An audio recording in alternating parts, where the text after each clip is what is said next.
Hello, dear friends. This is Phone Support Channel. Before you start watching this video, please subscribe to the channel and give it a like. And also write your feedback in the comments if this video helped you, or if you have any questions. Thank you. In this video, I want to show and tell you how you can view your browsing history in TikTok, comment history, search history.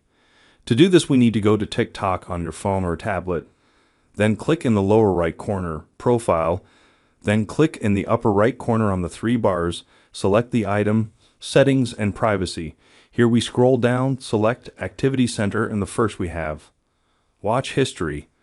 What videos we came across in the recommendations, Comment History, comments that we left, and Search History.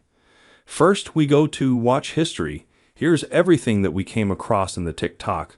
We can watch some videos, put a like, write a comment.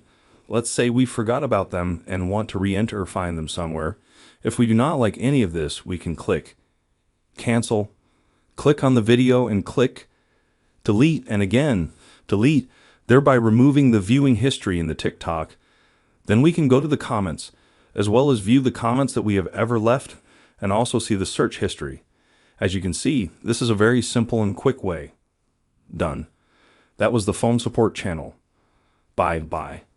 See you later.